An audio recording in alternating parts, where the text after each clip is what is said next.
Hi guys, today we're working on the W203 Mercedes. This is a facelift, but I'd imagine it's the same on the pre-facelift. This has also got the OM642 engine in it, the 3 litre turbo diesel, but again I'd imagine it's the same for pretty much all W203 models. So we're going to change the cabin filter.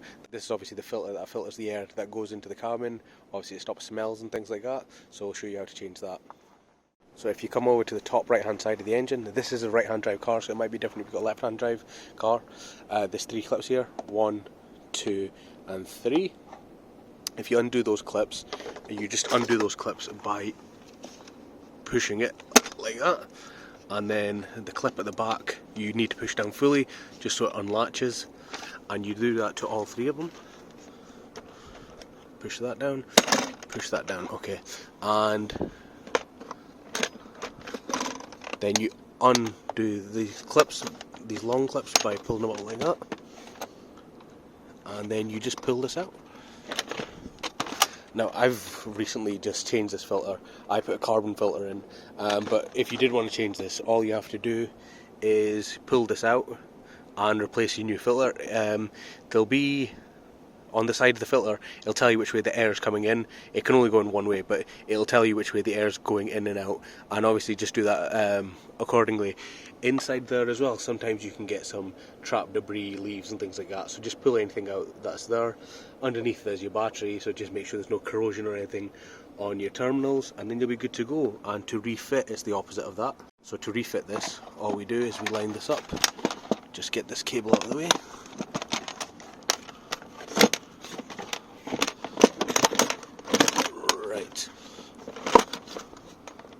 Oh, so it's hard to get an angle on your camera and record at the same time. So you want to push these clips all the way to the back. So see these ones here?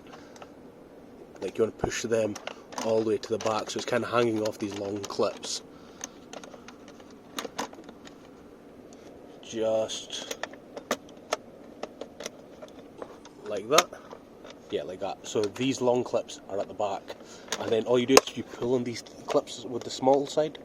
So that one's done. Do the outer one as well. So that's right. Pull that one there. And that's the last one done. The other thing as well is there should be a cable here. Before you remove this, you should actually pull that out and then put that back in once it's done.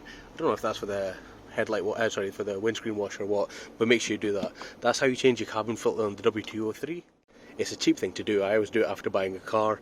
It freshens the car up. Again, if you can, try and get a carbon activated filter. It should filter out a little bit better. I don't cheap out on these. I try to generally go for Bosch, Fram, things like that. I usually leave Crossland ones.